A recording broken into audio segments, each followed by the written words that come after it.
Good morning, everyone, and Happy New Year. I am so pleased you've chosen to join us this morning. And on behalf of all of the Savvy Seniors Living sponsors, I welcome you.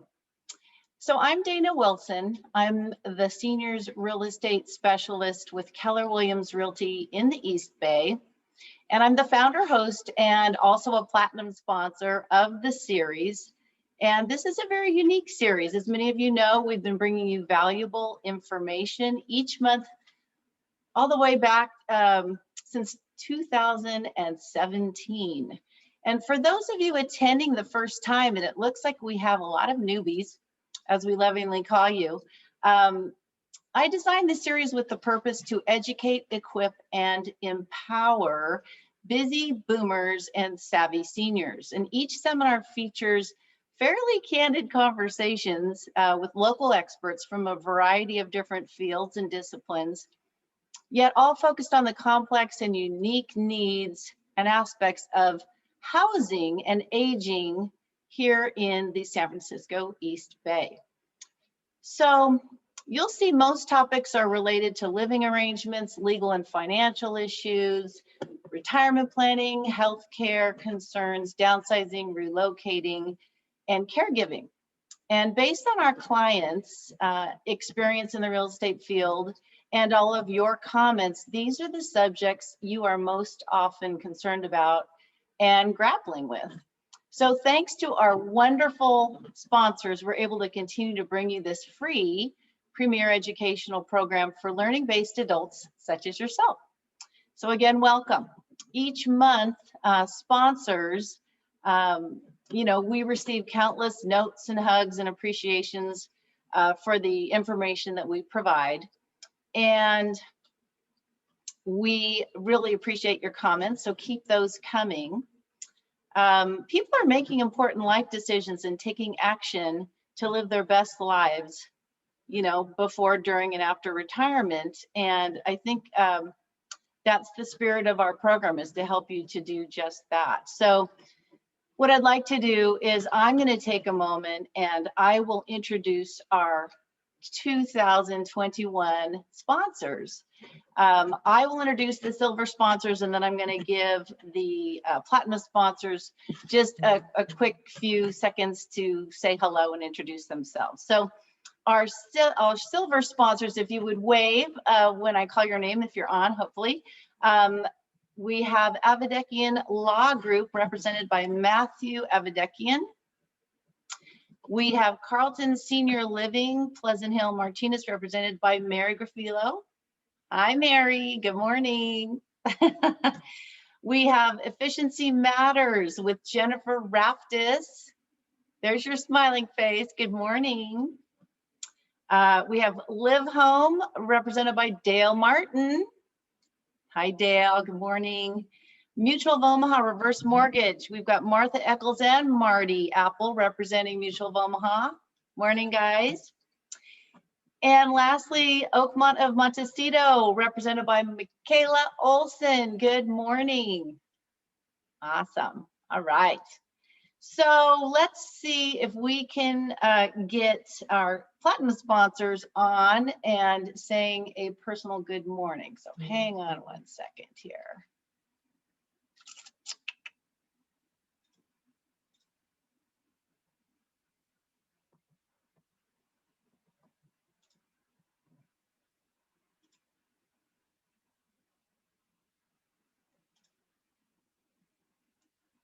And platinum sponsors, you can go ahead and unmute yourselves.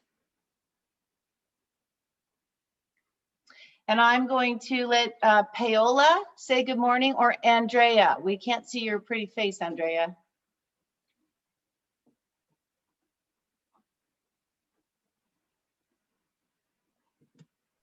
No? Okay. Well, Andrea is representing. There you are. Good morning. My apologies. I thought Paola was going to be on, and I was just listening in. So my apologies. You're good. Everybody. Just say good morning. Tell us who you're representing. Byron Park in Walnut Creek. And what do you do for them? I am one of the sales directors. We started about a month ago, Paula and myself.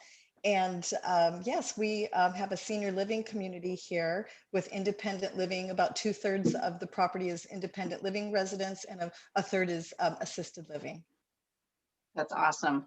Well, thank you so much for your participation as a platinum sponsor this year. We really appreciate it. We love your support. So it's our pleasure. Awesome. All right, we've got Mike Awadala, Care Patrol. Tell us who you are and what you do. Hey, good morning, everyone, and Happy New Year to all of you. My name is Mike Awadala. I am the owner of Care Patrol of Walnut Creek. We help seniors find senior living communities like independent living, assisted living, and memory care. Our services is 100% free for families. We are compensated by the senior living communities. A little bit about me. I have been living in Walnut Creek for about 25 years. I raised my 5 children, and I've been married for about 34 years. I am locally, I'm a local guy who is always available to lend a hand in the community. I'm also a CSA, a Certified Senior Advisor. I'm trained to advise and guide family dealing with issues getting older. Please reach out to me if you have any questions or you need help with anything. Thanks, Dana. That's awesome. Thank you. And I do not see Annalise on.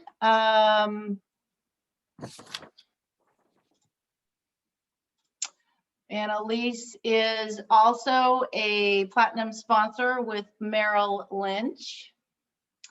And Lainey Griffin with the Reutlinger is also a sponsor and a platinum sponsor as well. So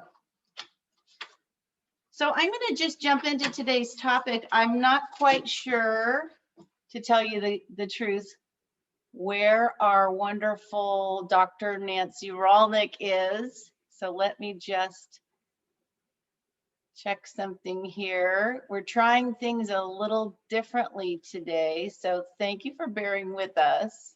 Ah, all right, here we go. Wait, I found her. She's here. I see her face. Things are looking up. And let's see here. Nancy, all right. I see your face, but I don't. We're going to keep you muted a little bit. My video is there. No, you're not live for video, but hang on here. I mean, I could see my video. Okay, hang on 1 second. We're recording. Let's see.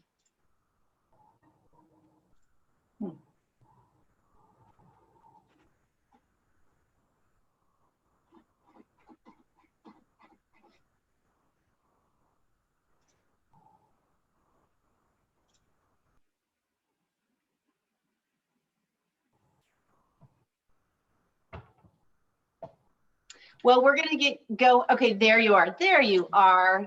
Excellent. Okay, thank you guys. I'm sorry for the hiccups this morning. Hey, we're going to just jump in. We're going to have Nancy Rolnick speak in about 10 minutes. And but I will let her just real quickly introduce herself and tell us what she's going to be speaking about today. So Dr. Nancy Rolnick, thanks for being here today. And who are you and what do you do? Well, thank you for having me, Dana. This is really exciting, beginning of the year and all sorts of new thoughts and a new adventure for 2021. Hopefully will be much better than 2020. Obviously, we're hoping for that. I am Dr. Nancy Rolnick. I'm a medical physician. My training is in both family and sports medicine.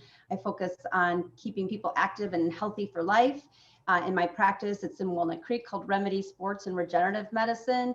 My focus is joint health and muscle health, but also I look at the big picture with my family practice background to look at how to live as healthy as possible. And part of that is, you know, keeping moving and getting people out of pain, but also nutrition and sleep. And we're going to discuss factors that you have control of as you get older. All of us have control of, you know, lifestyle choices and things that we can do, and talk about some of the myths, like your genes don't dictate your future. You have a lot of choice and ability to live longer and healthier throughout that time with the things that you do. So we'll jump into that after Dana gets her process started and introducing others and having some of her insight that she wants to share. But we are growing older together, and our lifespan is increasing.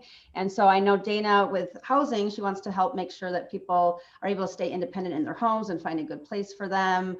And I will speak to the medical side of how to hopefully meet your goals if staying independent, which I think is all of our goals, is to stay independent in our homes, and how to do that successfully, or at least aim that direction. Yay. Well, thank you again for being here. So I'm just going to share with all the attendees today that this talk today is kind of designed a little differently than our normal talks. It is designed to lay the foundation and the groundwork for the following topics that will follow in 2021. So the main takeaway is that we all get a sense that we should, that in fact, if we should live to be 100 or older, that there is support. And this ongoing educational series is a significant component of that support.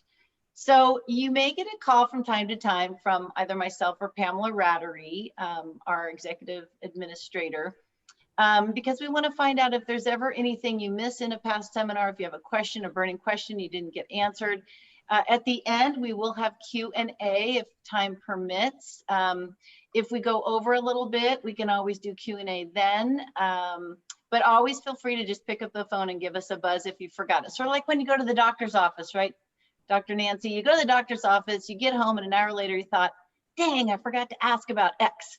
You know, we just, we forget in the moment. So we'll just always make sure your questions get answered, or we get you the information that you're looking for. So I'm going to guess that a lot of people decided not to attend today because they thought, oh, I don't want to listen to that topic. There's no way I'm going to live to be 100. So why bother? Why spend the time?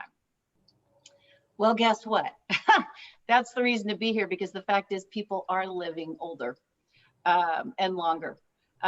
You may probably know someone or more than one person that has lived to be 100. But be honest, do you really want to live to be 100? Well, does your answer change if I asked you in a different way? Would it be okay to live to be 100 if you're healthy? Right? So it's not all about age, is it? No, it's about living a healthy life. So we're going to be pretty real today. My intention for you is to think a little bit differently at the end of this hour, and to have maybe a slight chance in how you think about the aging process, a change, how you think about living a long life. So if you take another thing away, I hope that it would be that there are resources, tools, and people available that you can trust and fall back on and talk to if you have specific needs. Because again, we're laying that groundwork. And I want to tell you that just the sponsors we have alone are a wealth of information. You know, we all have the same mindset of education and support. And by the end of the day, our SavvySeniorsLiving.com website should be updated with the new sponsors, all their contact information, and we'll be following up with some really good information in our follow-up emails after the seminar. So the number one fact we wanted to cover is that people are actually living longer. Can we agree on that? I think we can. The numbers are interesting. So there's some 53,000 centenarians. So does everybody know what that is? It's someone who lives to be 100 or more. So that was the number that was based on the 2010 census. So we obviously don't know what today's number actually is, but it's around there, probably a little greater than that. But what we found interesting was that it says 63% of those 53,000 odd people were 100 or 101. So how old were the other 30%? Almost 30%, more than 101, right? Now those are super centenarians. So what's interesting is that there are more of these folks living to quite impressive ages in other parts of the world, in Japan and Germany and Sweden. The US is way down there in terms of the list of people that live longer. And, you know, here we have one of the best healthcare systems really in the world. But guess what? We don't have the most people living long, healthy lives. I find that very interesting. So we're living to be 100, more people are. So let that sink in for a minute. So people have said, well, I don't really want to live to be 100. I mean, I have family members that say that because of X. Well, what do you think X is? They don't want to live to be that long because they don't want to be ill. They don't want to be suffering. You know, or I've had people say, well, my family doesn't live that long. It's just, it's not in my genes, right? My dad died when I was 30 or when he was 30, or my uncle, you know, passed away in his 50s. You know, we just don't have that kind of longevity.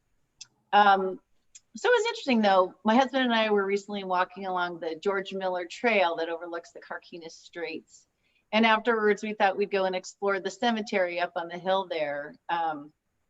I know I do weird things to get prepped for these seminars, but I wanted to see if I could find people that had lived to be 100. And there was really only one person we found in the whole cemetery. But what was also interesting is that they had passed away more recently than some of the others. And so what does that tell us? People are living longer now, regardless of genetics, by the way. So I just want you to wrap your mind around that. So it really doesn't matter as much about your genetics. It's a part of it. I'm sure Dr. Nancy will talk a little bit more about that. But, you know, one more thing on this is that how many of us go to the doctor from time to time? Maybe because of an illness or a disease, but it might be for preventative measures. I mean, I know my doctor and I joke, and when I leave every year, she goes, see you next year for your annual physical. Like I'm very lucky. I've been very lucky so far, but there's a lot of people that are very interested in keeping good health, and it's all about prevention. Or there's lots of people like my mom that makes all the bells and whistles go off when she's at an airport. You know, we're being rebuilt from the knees up, right? New knees, new hips, new all sorts of things. So, you know, think about this. The things that used to be more problematic aren't as much. What happens when we cure major diseases like cancer or heart disease? How many more centenarians are we going to have walking around, right? So truth number 2, and this is a big one, is there are 3 things that people who live successfully seem to have or possess or to be. They're resourceful, they're adaptable, and they're positive. So positivity, we actually call that in the academic world positive cognition. So it really just comes down to, are you a positive person or are you a negative pessimistic person? If you're a negative Nelly, you may not live as successfully as someone who's able to reframe things a little bit more positively. Resourcefulness, let's talk about that one. Congratulations, you're already resourceful because you're here today. So pat yourselves on the back. So they show that people that are a little bit more highly educated live longer, more financial means tend to live longer. And people that are resourceful live longer. But I want you to hear this. They also have more satisfying lives. I didn't say healthy. They may not even be as healthy as you and me. But they'll tell you they're pretty happy. Like my grandmother was one of those people. Isn't that interesting? She had all these health issues, yet every day she woke up and she chose to be happy and to be positive and to be grateful. She was very adaptable. I mean, have you ever moved to a new city, a new home? Have you ever started a new job, had to quit a job, lose a job? Have you gotten married? Have you been divorced? Have you had an illness or lost a loved one? Well, you see my point. We're adapting creatures. It's how we were made. We adapt to new environments, new things, new experiences. We've even adapted to a pandemic, for Pete's sake. I'd say we're very adaptable creatures, but some people adapt better than others. And what do you think the cause of that is? Well, from what we've read, it's positivity. So we've done some studying on the mind-body connection and neuro-linguistic programming. And what you hear when you're hearing and reading about these kinds of things is that people have free will. So there's some people that live lives as victims, and they carry those issues around in a big sack on their back. They like to tell everybody about their issues, you know, so other people can suffer with them. And then they wonder kind of why their kids don't want to come home for Christmas, or nobody sits next to them in church. Now, I don't think anyone that's here today is like that, but I think you all know maybe somebody who is. Fair enough? So these issues are not who you are, it's just what has happened to you. So the third thing we want to touch on is that humans are complex beings. I mean, how many of you really want to hear that? We all knew that. And I think, men, you know that women are already, right? Men are from Mars, women are from Venus. It's kind of a universal truth, I suppose. Well, guys, guess what? You're complex too, maybe just in a little different way. So there's three things that make us these complex humans. There's probably lots and lots and lots more, but the four that came to mind to me were that we're spiritual, mental, emotional, and physical things, right? So spiritual is not necessarily going to church, although it can be.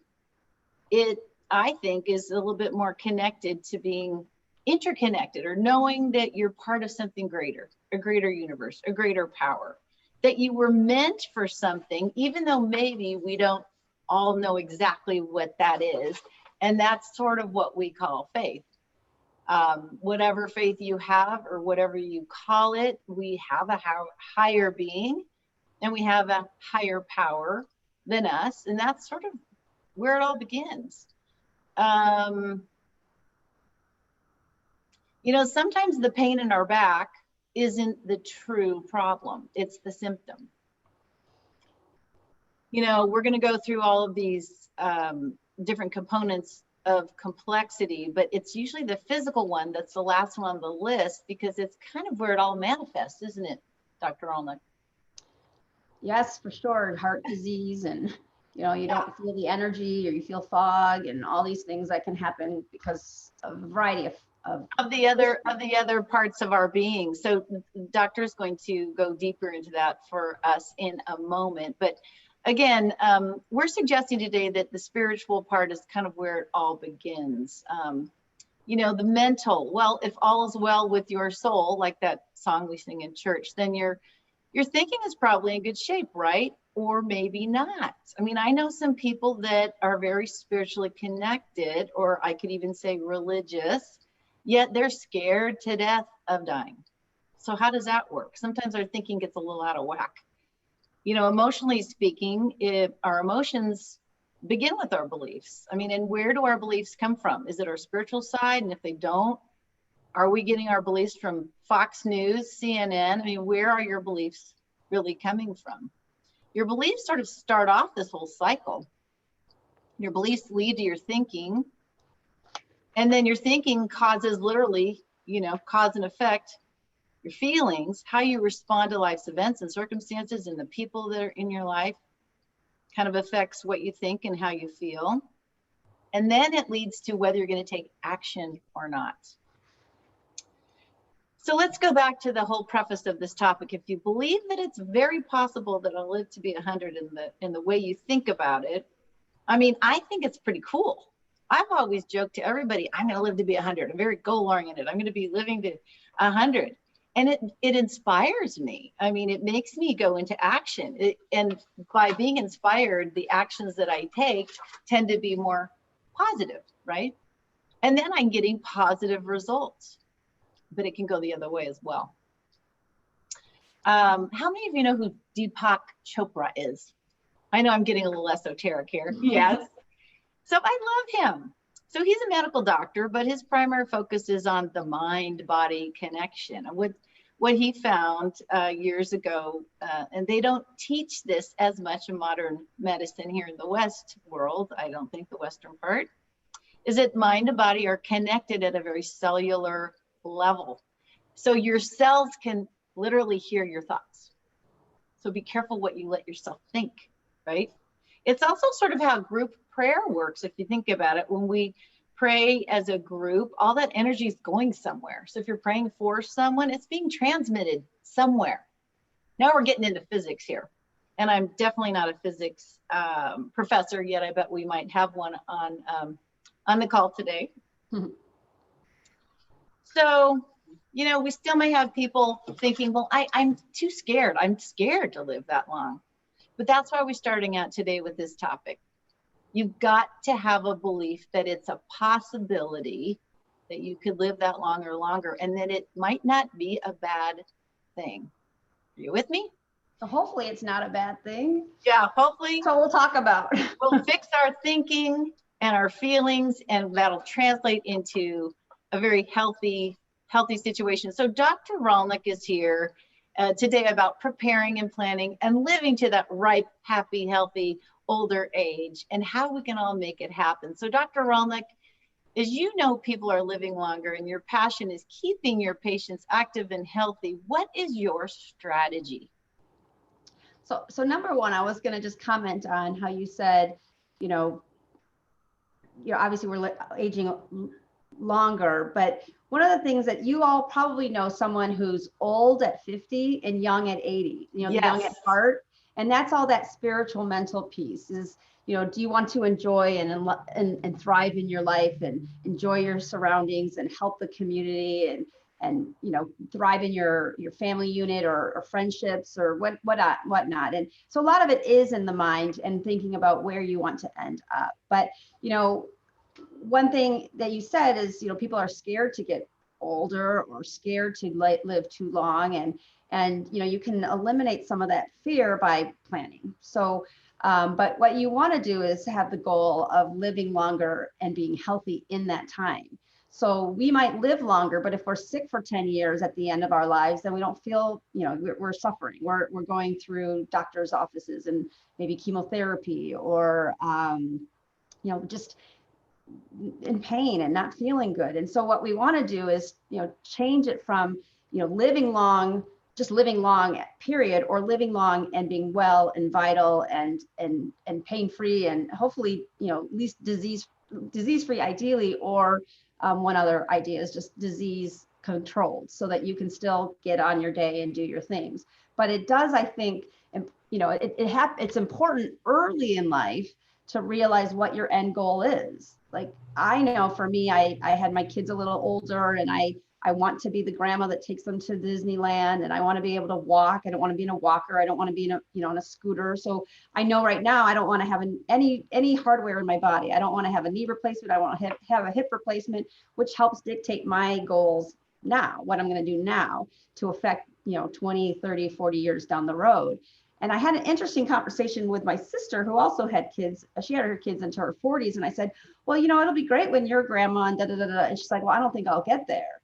And it was the first time I realized, like, she honestly doesn't think she's going to grow old to see her kids do X, Y, or Z, or, be in the wedding or whatnot. And I was really taken aback because, like, we grew up in the same home and our parents have long life, they're both in their 80s. And I was sad to hear that. And so we had a discussion about it, but you can't really affect a good end point if you don't have a goal to get to a good end point. So it's all about goals and realizing what your individual goals are. But my strategy overall is that you got to look at the big picture. You have to know your why. You have to know why you're getting up every day to do your life. Is it to sell homes and keep people independent in their homes? Is it to support a not-for-profit? Is it to create some stability in your household by being the advisor to your family or in your community? So that's an important part. But as a sports medicine, my training is about physical health, and in sports medicine, I don't just treat athletes. I treat people who just too hurt. They have arthritis. They have different things, and so we'll talk about how to maintain the physical, because the physical is what you've what brings you down ultimately. If you have a heart attack, if you have pain, those are the things that halt or decrease your health as a whole. I will also speak to nutrition and sleep and how all these components help get your body in a healthier state where you have less stress, less cortisol, less inflammation. We know in medicine that inflammation is the root cause of many, many diseases. Most diseases, from arthritis to cardiovascular to stroke. Inflammation can encourage cancer development in your body. So you've heard a lot, I'm sure, about stress management and how inflammation is bad for our bodies. So at any rate, when I meet with my patients, I talk about, muscle loss. There's something called sarcopenia that we'll talk about, and cardiovascular health and mental health, spiritual health, like you mentioned. So when I look at getting there, it's about wanting to get there and being as healthy as possible. And in order to be as healthy as possible, you have to plan way ahead. Sort of like you invest in your stock portfolio or your 401k. If you start early and you get that compound interest over time, you have the finances to live your long, healthy, fun life. If you don't start until you're older, it becomes more of a challenge. And the same thing goes with your health. If you don't, if you realize, hey, I should have stopped smoking, but you don't do that until you're 55, well, a lot of damage has already been done. Or, hey, I've been overweight for a really long time and my best friend just died of a heart attack, and now I want to do something about it, but you already have high blood pressure and diabetes, and you set the ball rolling. So it's important to have these mindsets early, but that doesn't say that at 65 or 55 you can't make a positive impact. In fact, you can make a lot of change to help you get healthier and live healthier as you age. So it's not but it is really important that it's in your head where you want to end, whether that's building a home or anything. It's goal setting, and your health has to be an investment. And what you decide to do with it is invest in time, invest in maybe it's trainers. It might be investing in a meditation program or a yoga program, or investing time in spiritual religion and church, or just getting really focused on meditation and mindset. So it's investing in your future financially and with time and with mental power to get where you need to be. So kind of that's a big picture of how you get your life, your lifespan, not just to be, yes, I lived to 90, but I was miserable for the last 10 years, or I lived to 90 and I lived great and I died in my sleep, at 90. I mean, that's how I want to go if I can help it. So that's kind of like a big picture strategy. That's awesome. I love that you also incorporate the whole body, because again, we talked about being complex beings. You mentioned sarcopenia. Am I saying that right? What does that do? What is it? What is that? Sarcopenia is a rotten thing that happens with aging. And it's not even when you're old. When you start in your 30s, you start losing muscle mass. And so sarcopenia is the loss of muscle as we age. And it starts as early as in our 30s. So if we don't combat that, we will lose up to 3 to 5% of our muscle mass every year. And so, and women have a harder time because we don't have testosterone like men do to maintain our muscle mass. So without muscle, then we have a whole stream of risk. Not without, but with less muscle. And we can speak to that as well. The biggest risk is if you don't have good support to your joints, you have a risk of falling. You have a risk of being frail and slowing down in how you're walking. Being less agile when you might step on a curb that's a little bit off. If you have good muscle, you can stop yourself from falling. If you don't, you stumble and you might break a hip, which everyone is one of the biggest fears, and the elderly is falling and hurting themselves.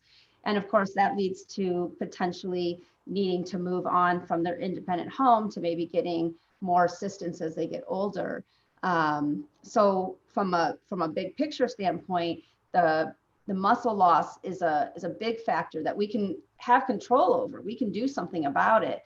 And so my focus when I talk with my patients is focus on what you can do and stop focusing on I used to be able to do this or I used to be able to do that, because that's more depressing. And then the depressing means, you feel less positive. And so it's really important, that mindset, to think, okay, well, maybe I can't run anymore, or maybe I can't play tennis singles, but I can play doubles and I can slow it down, and I'm 80 and I'm out there playing, and we may not be running the court as, as aggressively as you did earlier, but you're still having fun and you're still getting out there and you're still, having fun with your friends or, colleagues or whoever you're going to be out with.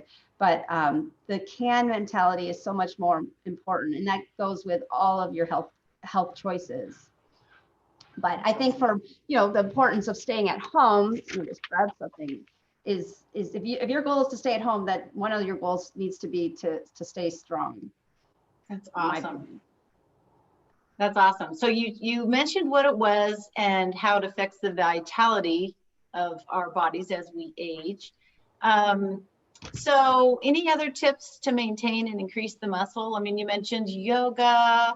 I mean, it almost sounds like you got to find something that you love doing and that you can do now and moving forward. Well, so a lot of people think kind of like you can't teach a dog new tricks. You're too old to learn something, or you're too old to benefit from something. But there is a host of research that shows that no matter your age, you can still build muscle and improve balance and improve your physical function. And so, I always remind patients that you are in control of your future. You are in control of your now, and you are in control of your future. And if you, your resources are many. So, there's things like Silver Sneakers program where, they have exercising, and with COVID, they've had a lot of exercise programs online. There are, health facilities that are geared to elderly and, maybe slower pace, or, you have certified trainers who are certified in caring for older people and making sure that they do exercises that are safe. And that might just be doing what's called an isometric strengthening. Isometric is when, like, let's say, when you do a bicep curl, you're doing, I'm going to stand up a little bit. So you go like this, right? And so, you're holding a weight and you're shortening the muscle, and that's causing little micro tears in your muscle, which builds the muscle. But you could literally just hold the muscle like a Popeye muscle, just hold it. And just doing that activates the muscle. And you're not going to get hurt just holding a muscle. Now that's pretty minor. It's pretty, but it's a place to start, right? Like, so even when I was in medical school and I spent all this time studying, I would sit in my chair and I would push down on the arms to get a little bit of strength in my shoulders, or I'd push inward against my thighs to get it isometric, like in my shoulders. Or you could push on a table downward and get a little bit of strength. So simple things like that can help. I have patients who, that might be too simple, but that's something you can do and nobody even knows you're doing it. You could do that, sitting at a movie theater. You could do that, whenever you want to, really. But one of the things that is really important for like people with shoulder, a lot of people as they get older, they start collapsing a little bit downward, and that's partly posture and it's partly some osteoporosis. But posture is something that you need to really focus on, and to have good posture, you have to have good strength in the core, which is your muscles, and in your shoulders and in your back. And one of the key things to prevent this kind of thing, where you're slumping, is to literally bring your shoulders back, squeeze your scapula or your shoulder blades together, almost like you're, some of you may have done this already. Like if you do a row, many of you have probably been exercising for a long time, or maybe this is all foreign, but it's doing these things on a regular basis that can help maintain that strength. So what I have patients do is like squeeze the shoulder blades back, hold for 10 seconds, and then relax. And I have them do that maybe 3-4 times in a row. And then I'll have them, ideally, if they can think about doing that multiple times a day, eventually it becomes just natural that your shoulders are held back and your posture is good and your head is up, your shoulders are back. And when your shoulders are back, you have better motion in your arms so that your shoulders are moving in the most proper way. So that's helpful to prevent rotator cuff issues or other shoulder issues. But strength can be just isometrics. It could be resistance bands, or the resistance bands come in little loops, like a big rubber band. And if you imagine pulling a rubber band, let's say you're pulling it with your fingers, you can strengthen your fingers. They do that in hand therapy. But if you get loops that are around this size, you can use them. I don't have an example here, but you can use them like holding the resistance band down and pulling upward, and that you can just you could carry that with you to your grandkids home if you're going to be there for a couple months, or if you are going on vacation. Resistance bands are easy to carry and they're easy to use. And if this all sounds very foreign, you hire and you work with a trainer. And when I mentioned investing in your health, and I'm sorry, I'm probably talking very fast. When I mentioned investing in your health, the resistance bands are like $10 on Amazon. But investing in a trainer or somebody who can teach you how to do those effectively, or, I show people how to do that in my office. It's just a starting point. But then, you can use weights as you get older. It doesn't have to be just resistance band, but resistance bands do quite a bit. And then you mentioned yoga. I used to think that yoga was not hard enough. And I was like, I should be running and jumping and playing basketball and doing things that make me sweat. And then I realized when I did yoga, I was just doing the motion. I was, I assume some of you out there are doing yoga. And if you put your arms out in a warrior pose and you literally just hold them there at night, just parallel to the ground, that's one thing. But if you squeeze, like that isometric squeeze I just mentioned, like with the bicep, if you literally imagine you're squeezing your muscles around your bone. And so in that, you're like pull, like in the warrior, like if your arm is forward, like mine right here, you act as if you're pulling your arm as far as you can and contracting all those little muscles from your shoulder to your arm, your tricep, and then you hold it for a minute. That makes yoga harder and it makes it more effective. And so I realized I was just doing it wrong. And I had the wrong mindset, like yoga, this is not sweating and hard, but yoga, if you look at the people who are yogis, they're lean, they're strong, they're agile. And that's one of the best exercises, I think, as people age, as long as their knees and hips tolerate that, or wrists. A lot of patients come in and they have pain with like a downward dog. A patient of mine had that yesterday. And I said, well, you may be doing it wrong. Some people are putting all their force on the front of their hands instead of dividing it to the back, like of their body and their feet. So form is really important. So I go back to investing in your health, having a trainer or some trusted yoga instructor or whoever it might be, making sure that your form is appropriate and that you know what you're doing so you don't end up getting hurt. Because I think a lot of people don't want to start anything rightfully because they might get injured or they might, cause harm. And, so it might cost $60 or $70 an hour to have a trainer show you, but I think that's a really small amount to invest in making sure that you stay in your home and making sure that you stay strong and making sure that your joints are protected. So how does Pilates play in? Is that similar benefits to yoga? Well, I really like Pilates because if you do the reformer where you're laying on the wooden plank, it's protecting your neck. So a lot of people as they age, they have neck arthritis or back issues. So you're laying flat, so your back is protected. And then this is a resistance exercise. They use, instead of resistance band, they use coils. And so, you're moving your arms, you're moving your legs, and you're getting exercise strength from both arms, legs, and then of course the middle. If your middle stays strong, then you can sit up out of a chair. If your middle stays strong, you can turn and grab, a platter out of, a cabinet or something like that. But if your middle gets weak, then you start having a disconnect between the upper body and the lower body, and you don't function as well, and you don't protect your back. So when people have back problems, hopefully, if you are one of those, you've been referred for physical therapy, because strengthening the core, meaning all the abdominal muscles and the low back muscles, really is helpful. And it's one of the best things people can do for themselves. But Pilates, I would say from an exercise standpoint, the safest things would probably be Pilates, swimming, aqua aerobics, and yoga. They're not jarring on the joints. They give you strength. They're generally speaking safe. I have had patients have to quit yoga because they have hip arthritis or knee arthritis, or I try to help them get out of the pain so they can get back to doing yoga. So, but you have to modify, and there's no shame in modifying, and finding an instructor that understands that. Sometimes there are trainers, like if you think about 24-hour fitness, they're like 22-year-old jocks, and they're like, all right, come on, Mrs. Johnson, let's do this and that. And they don't understand what your limitations are. Even a 40-year-old, I'm in my 40s. And when you turn, you get into your 40s, you actually get more injuries.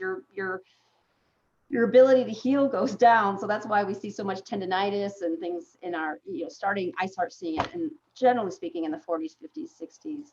But I could speak to exercise a lot, but. Well, what about cardiovascular? Some of those, swimming would give you that, right? But tell us the difference between cardiovascular exercise and then the exercises that increase the muscles and keep the core strength. They're different things, aren't they? Well, and then there are some that are doing both. So you're getting two things, two things for one. So, something like swimming, you're going to get core strength, leg strength, and shoulder strength. But you really need to combine the two. The recommendation is to do 2 days of strength training a week, and ideally 30 minutes of cardiovascular exercise daily. So it's 150 minutes is the baseline recommendation for cardiovascular exercise. And that doesn't have to be playing basketball or getting in a special outfit. I mean, it could be walking. Walking is the other really safe activity. Most of us can walk.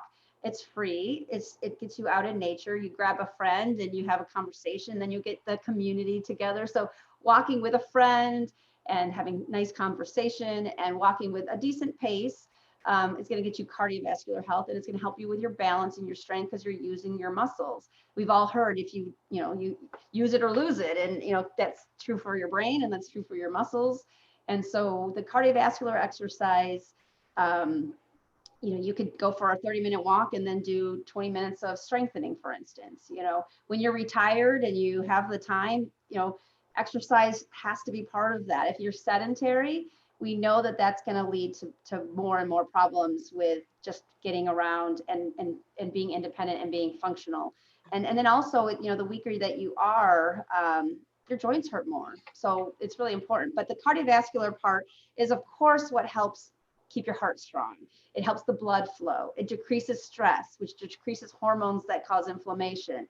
So the cardiovascular in combination with the strengthening is really critical, and that's why it's recommended to incorporate both. But when we talk about moderate exercise, that's brisk walking, not like the looking at the windows and looking at everything. I mean, you could do that, but just do it a little bit faster, as long as your heart and your doctor allows you to do that. But most, even if you have cardiovascular disease, one of the first treatments you do is go to cardiac therapy, and you're on a bike and you're on a treadmill and you're exercising in a controlled environment. But even with heart disease, we want people to exercise. It's part of the treatment. So, but always, always to check with your own primary doctor and make sure that you're okay to increase your exercise. Nice.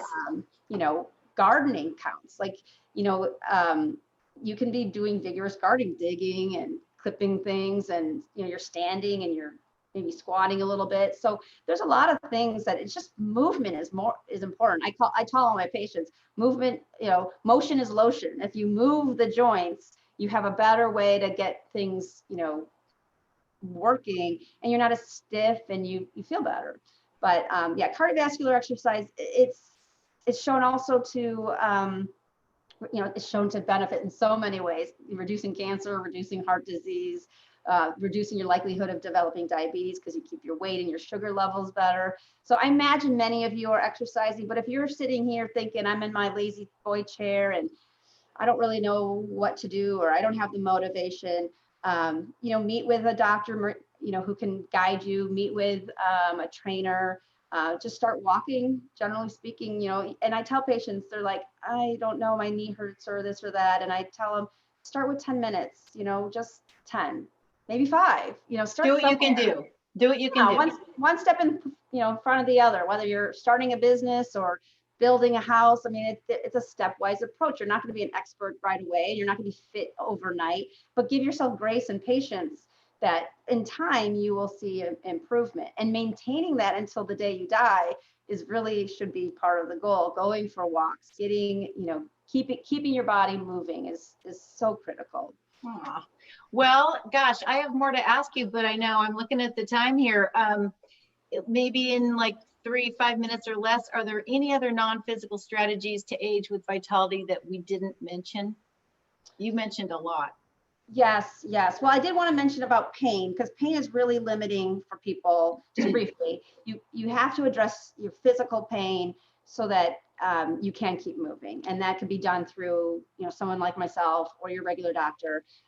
There's many ways to help you function better. But outside of the physical, we talked about the mental and the mental well-being, and just your mindset about moving the needle forward and wanting to get to, in 2 decades, I want to be here. That's really important. But other strategies is your nutrition is critical. Your nutrition, the more, if you've heard of the blue zones, many people have, I would recommend that as a book to read. The blue zones looked at how people age to 100 and what strategies they use. And the majority of the people who live to 100 follow a plant-based diet, which means most of their foods are coming from plants and legumes and beans. Some of them will still eat red meat and some of the things that we know are inflammatory, but as a whole, their plate is filled with colorful foods. And the more color you have, the more antioxidants you have, and you have the more minerals and vitamins to help your body fight inflammation, essentially. So if you struggle with, you could be thin and be eating horribly, or you could be heavy and having lots of vegetables, but you maybe eat too much, overall. So finding a way to drop weight is important, and working with a nutritionist or the trainers, and that is important. But the nutrition, Mediterranean diet is one of the most studied diets to show decrease in mortality, and also it's easy to follow. It's low fat, lean meats, beans. It even includes red wine, but lots of vegetables are in the Mediterranean diet. And so that's one of the best ways for diabetics, high blood pressure, or anyone who wants to just live a healthy life. In addition to nutrition, you really want to look at your sleep. Sleep is when your body cleans out the garbage and repairs cells. So if you're not getting ample sleep, your cells are not having the time to repair and rejuvenate and regenerate. And so if sleep is limited by pain, you got to address the pain. If sleep is, and if you don't sleep, it can increase your pain. So sleep is really important. And if you're having struggles, there are a lot of things about sleep hygiene and things you can do, but don't give up on yourself because you're not sleeping. Definitely talk with your doctor about that, because, it's a restorative time, and it's going to be really important. And it may not be all night that you sleep 7 hours. Maybe you take a nap during the day. A lot of people, they take naps in the evening when they're early during the day. But the sleep component is really important. And then purpose and socialization, that purpose of what am I doing every single day? Why am I getting up? What is my goal? And having a why is also in the blue zone kind of category. And this makes perfect sense. If you have a mission, in your life, then you have continued inspiration to get up and do things, whether that's, you wanted to create a legacy in some way, or you want to keep providing for your family and working, or you want to educate people and help billions of people in your, startup business, or whatever you're never too old to do important things. And it might just be, I want to be available to my family every day to be a resource and help. So having that drive and purpose every day is the start of doing the physical. It's the start of focusing on the healthy lifestyles. If you don't have it up here that your goal is to be healthy and well, all the other stuff doesn't matter, because you'll just be sitting there like not wanting to do things. So I think, and the last thing I guess is also important is the downtime. Being in stress mode all the time, having your cortisol up increases your inflammation, which increases disease, chronic disease, as well as joint pain. And so downtime and addressing your stress is really, really vital. And some of you may be doing meditation, which is shown across the board to be valuable for clearing out the cobwebs and getting your racing thoughts to go down. But meditation also helps reduce stress, which helps reduce inflammation. So, Deepak Chopra and, all these, there's so many people who advocate, of course, for that kind of brain training and brain health. And so making time for yourself and making time for fun is really important. And one last thing is isolation. If you don't have somewhere to be or some people to go, socialize with, people who are in isolation tend to die earlier. And so finding a community of people or something that you enjoy doing, whether that may be volunteering at the hospital or at an art gallery, or, you know, writing letters for people. One of my sister's best friend, her mom retired, and she helps read to the blind. You know, so finding something that you can give, I think is really valuable as well. So I know we spoke about a lot about things, but if you want to read, the Blue Zones, I think is really valuable. If you are savvy with, you know, apps and things, there's a program called Noom, Noom, that can help with dietary mindset. Don't ever go on a diet, go on a lifestyle change. Don't diet. But Noom also has a new program for stress reduction and finding coping skills to reduce your stress. And then there's an app called Calm or Headspace. Both of those can be used. Have you ever heard of those, Dana? I've heard of Headspace. I think, wasn't that the one Oprah liked? I'm not sure. Oprah likes a lot of things, but I think Oprah liked Headspace. I just talked to a past client who's ready to rebuy again, and she just lost 32 pounds following Noom, like you mentioned. Well, yeah, the Calm app is just like 10-minute short meditations, and the Headspace has the same sort of thing. So, nice. You know, if you have it on your phone, you can do that anywhere. But deep breathing, just purely deep breathing. If you're stressed or, you know, you're waiting in line and you're like, oh, you know, I got to be somewhere, you know, just slow down. Just take a deep breath in for about 10 seconds and then breathe out for 10 seconds. And if you do that for a minute, your sympathetic nervous system stops going crazy and you're not in fight and flight, and it slows down your heart rate, and it really can be valuable. So that is on my list. That's on my list of intentions. No resolutions, but intentions. Well, I think your overall goal is to have a purpose, have a goal that you want to be healthy, invest in that goal, whether that's time, money, or whatever else I can't think of the other, but and then focus on daily, you know, fueling your body with good, healthy food and getting your proper sleep. And it's hard to fix all of that at one time, but again, baby steps, one step at a time, you'll make progress. And the best way to monitor progress and to make progress is to sometimes write it down. And, that's awesome. Yeah. I'm going to wrap up because we could talk for hours. I mean, we literally could talk for hours. I probably have another 30 minutes of things I want to talk about, but don't worry, folks, we're not going to do that today. But I did want to wrap up with a couple things. You mentioned a couple great things that were segues. One of them was isolation, staying connected. Well, guess what next month's seminar's topic is? It is exactly that. It is socially distanced and staying connected. And there's going to be a ton of great information and resources and tools we're going to share, because guess what? We're living in those times right now. We're also going to talk about the big why. That was how I wanted to sort of end up, because not only do our priorities change as we age, but finding purpose is another part or truth about what people that age successfully into 100 tend to have. It's finding purpose and meaning in their lives. And you already touched on some really good ways to do that. And we're going to talk more about that also next month, and that is volunteering. So when you're helping others, you're focused on someone besides yourself.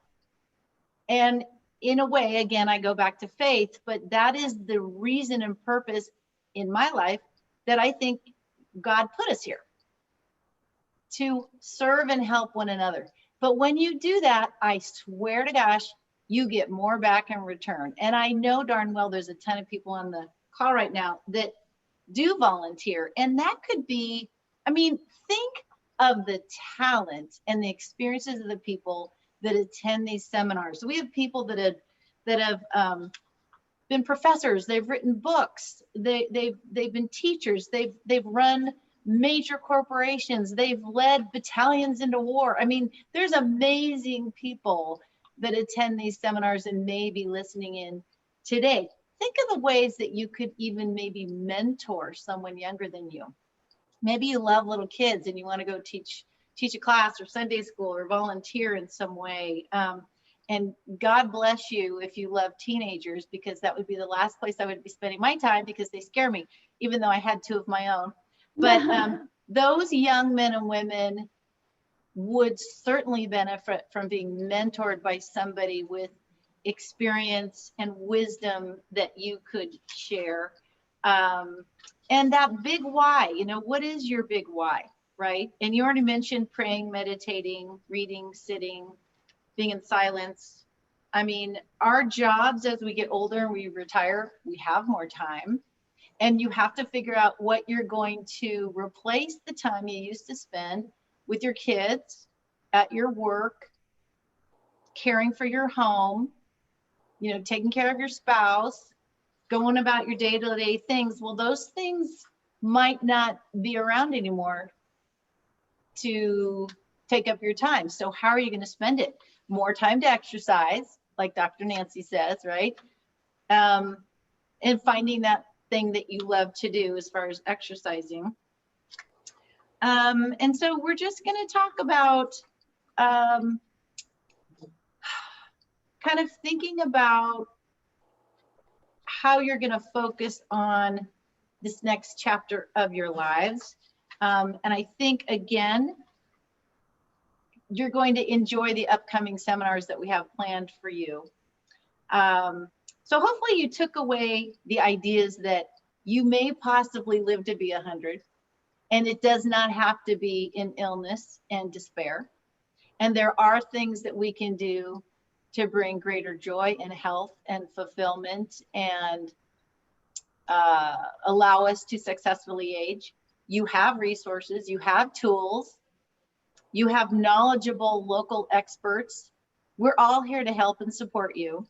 And so with that, I'm going to see if we have any questions.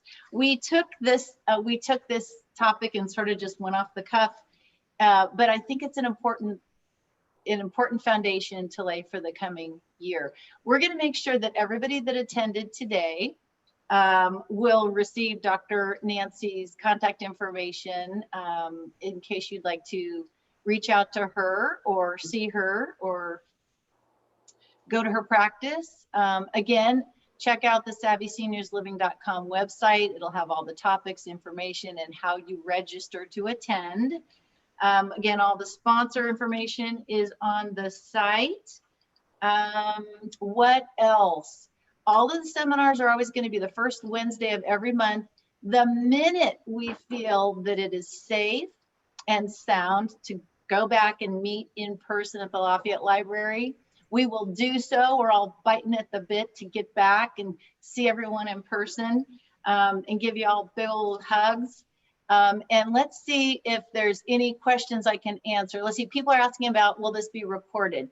Yes, we are finishing up all the recordings from last year's seminars. They will all have closed captioning because some people have a hard time hearing us.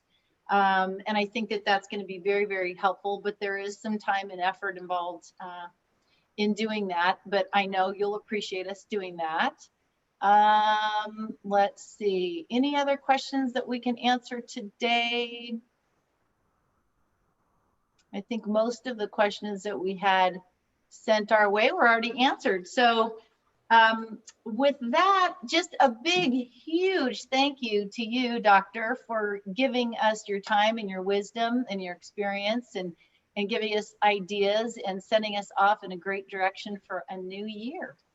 Well, I'm just super excited to let people know that, you know, you have power, you have choices, and those choices, you know, can either hurt you or they can help you.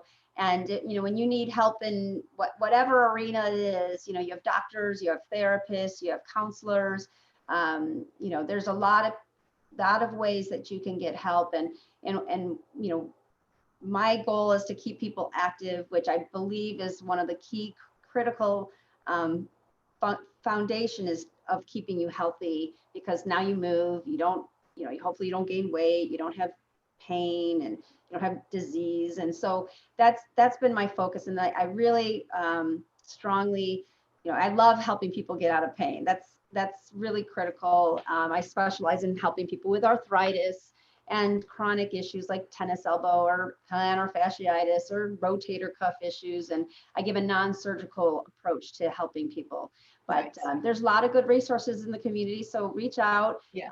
Dana obviously has a lot of people coming in for different topics, so I don't, there's a lot to say, and hopefully you took some factors away that will motivate you to be excited about living older and not dread it, because it could be amazing. And I'm hoping for that for me and for Dana and for all of you, that you live a healthy, long life, and that's done in a way that, makes you satisfied and you're happy. So awesome.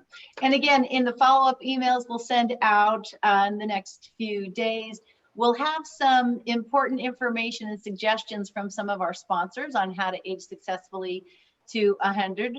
And we'll have some of the resources available. I'm also going to list a TED Talk that I found really interesting from 2017. Which is the secret to living a long, healthy life. So you'll want to check into that too. So without further ado, thanks for hanging in with us. We went on a little longer than normal, but welcome to a new year. Happy, happy new year. Be well, be safe, be healthy until we meet again. Thank you and have a great day. Bye.